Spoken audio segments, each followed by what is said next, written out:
Assalamu alaikum wa rahmatullahi wa barakatuh.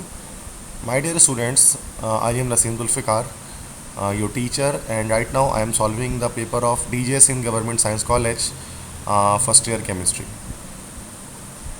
तो first year chemistry का DJ science का college जो डीजे साइंस कॉलेज है उसके पेपर को मैं सॉल्व कर रहा हूँ और इसके एमसीक्यूज़ हैं तो वो उसके सॉल्यूशन मैं आपको करवाता हूँ। फर्स्ट है which number has first 5 significant figures. तो 5 सिग्निफिकेंट डिजिट्स किस नंबर में हैं? 1 2 3 4, इसमें 6 है, तो यहाँ पर ये 5 सिग्निफिकेंट डिजिट्स इस नंबर में है। नेक्स्ट है 1 cm³ is equal to dash. 1 cm³ बराबर किसके होता है? तो ये जो है वो 10 की पावर -3 dm³ के बराबर होता है। सेकेंड है the empirical formula of a compound is CH2O, it's molecular mass is 60, it's molecular formula is, अब यहाँ पर हम देखेंगे तो 12 + 2 + 16, तो 30 निकल जाएगा, तो 2 इसकी n की वैल्यू आएगी तो C2H4O2 हो जाएगा। ठीक है। थर्ड है value 3805 and round off up to 2 significant digit. ये 5 कटेगा, पिछला नंबर इवन है तो ऐसे ही रह जाएगा, तो 38 आंसर होगा। फोर्थ है how many grams of nitrogen are required to produce 34 gram of ammonia with excess hydrogen by the Haber's process. कितने ग्राम नाइट्रोजन रिक्वायर होंगे? तो इक्वेशन अगर हम लिखें तो N2 जो है वो उसके रिएक्शन होता है किसके साथ? हेबर प्रोसेस की बात करें तो 3 मोल्स उसमें हाइड्रोजन गैस होते हैं। 3 मोल्स ऑफ हाइड्रोजन गैस से जब रिएक्शन करते हैं, ठीक है, तो फिर हमारे पास बनता है इसमें हमारे पास 2 मोल्स ऑफ अमोनिया गैस, उसकी फॉर्मेशन होती है। अमोनिया का फार्मूला होता है NH3। ठीक है, तो 2 मोल ऑफ अमोनिया गैस की फॉर्मेशन होती है। अब यहाँ चूँकि मास रिलेशनशिप अप्लाई की जा रही है और किसका? नाइट्रोजन की रिक्वायरमेंट पूछी जा रही है 34 ग्राम अमोनिया, मतलब 34 ग्राम ऑफ अमोनिया बनाने के लिए। तो 34 ग्राम अमोनिया बनाने के लिए नाइट्रोजन आपके पास 28 ग्राम रिक्वायर्ड होगा। ठीक है। फिफ्थ है the unit of viscosity is. Viscosity की यूनिट क्या होगी भाई? विस्कोसिटी की यूनिट होती है मिलीपॉइस। 6 है evaporation is a dash. Evaporation एक कूलिंग प्रोसेस है। नेक्स्ट है 2 solids having the same crystal structure, तो ये हमारे पास कहलाता है आइसोमॉर्फस। 8th है the process in which solid directly changes to vapour without passing through liquid phase, इसको कहते हैं सब्लिमेशन। 9th है ABC बराबर है अल्फा बीटा गैमा सब बराबर और सब 90 डिग्री है, ये आपका क्यूबिकल क्रिस्टल सिस्टम है। 10th है which of the following having the same rate of diffusion, जिनके मॉलिकुलर वेट सेम होंगे। तो ये देखें, ये हमारा 44 हो गया और ये हमारा 64 हो गया SO2, तो ये तो हमारे पास नहीं हो सकता। ये 44 हुआ, ठीक है, कार्बन डाइऑक्साइड।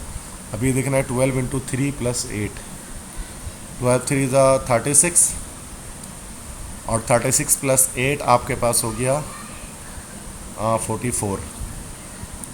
ठीक है, तो ये हमारे पास इनके रेट ऑफ डिफ्यूजन सेम होंगे। 11th है the N+L value for 5D। तो ये N की वैल्यू होगी इसकी 5 और L की वैल्यू इसकी होगी D ऑर्बिटल है ना, तो D के लिए होती है 2, तो 5 + 2 7, तो 7 इसका आंसर हो गया। 12th है this one of the following colour has the shortest wavelength. Shortest wavelength हमारे पास वायलेट कलर की होती है। 13th है this series of line produced when electron jumps from 4th orbit to 2nd orbit. Second पे jump मार रहा है तो बामर सीरीज की स्पेक्ट्रल लाइन्स आपको ऑब्टेन होंगी। 14th the maximum electrons can be accommodated in f orbital. 14 maximum accommodate होते हैं। 15th the number of orbitals in a shell can be determined by the formula. तो कितने orbitals होते हैं एक शेल में, इसको किस फार्मूले से डिटरमाइन किया जाता है नंबर ऑफ ऑर्बिटल्स को?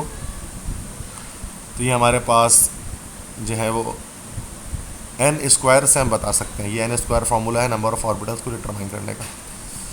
16th है S-2 is iso electronic with. S-2 पे जो इलेक्ट्रॉन्स हैं वो टोटल हमारे पास 18 इलेक्ट्रॉन्स इसके अंदर होंगे।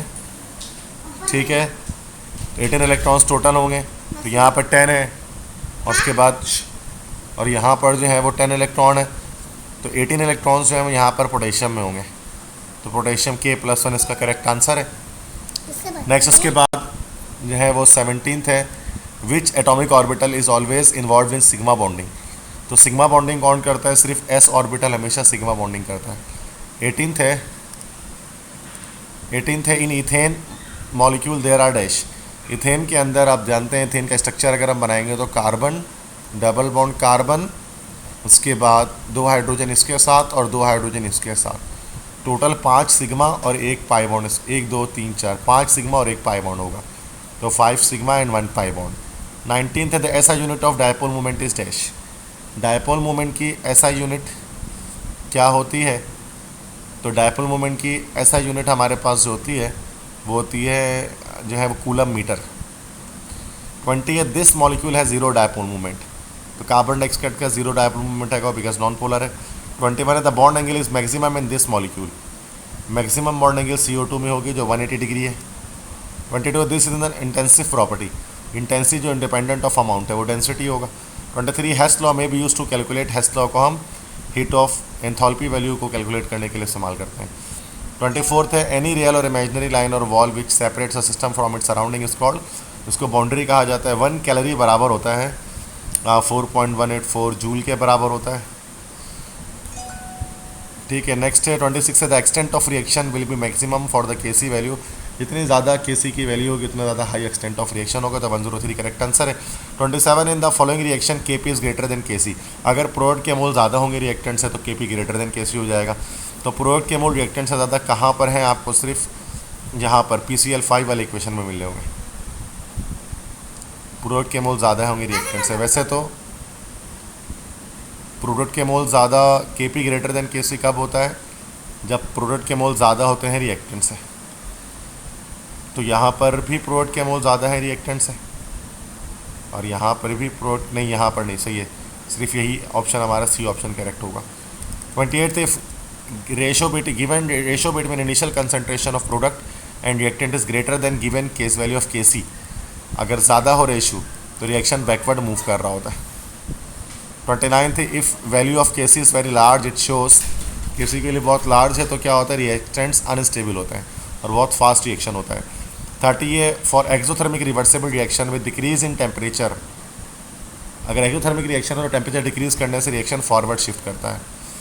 The oxidation number of sulphur in H2SO4 निकाल लेंगे तो ये आपका +6 निकल जाएगा। 33 which of the following is the example of oxidation. Oxidation मतलब लॉस ऑफ इलेक्ट्रॉन। इलेक्ट्रॉन का लॉस कहाँ हो रहा है? +3 से +2 हो जा रहा है, ये +2 से +3। तो यहाँ पर ऑक्सीडेशन कहाँ हो रही है? जहाँ पर इलेक्ट्रॉन लॉस हो रहा है। तो इलेक्ट्रॉन जब लॉस होता है तो चार्ज क्या हो जाता है भाई कि चार्ज जो है वो पॉजिटिव चार्ज में इंक्रीमेंट हो जाती है।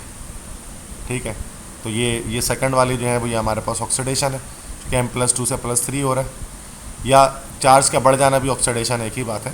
34 है which of the following solution is basic. Sodium carbonate basic salt होता है, बेसिक सोल्यूशन बनाएगा। 35 the oxidation number of chromium in Cr2O7, ये भी +6 निकल जाएगी। 36 है the properties of solution which depends upon the number of particles of solute, इसको हम लोग कहते हैं कॉलिगेटिव प्रॉपर्टीज़।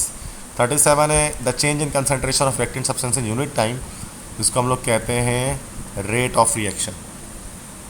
उसके बाद नेक्स्ट है 38 है the addition of catalyst to a reaction change, उसकी एक्टिवेशन एनर्जी को चेंज कर रहा होता है। 39 है reactions with high activation energy, तो वो बहुत स्लो रिएक्शंस होंगे। 40 photochemical reaction with proceed only under the influence of light of the order, तो फोटोकेमिकल रिएक्शन सेकंड 0 ऑर्डर के होते हैं। 41 है दिस एक रिएक्शन दिया हुआ है, if in this reaction concentration of NO becomes double then rate of reaction.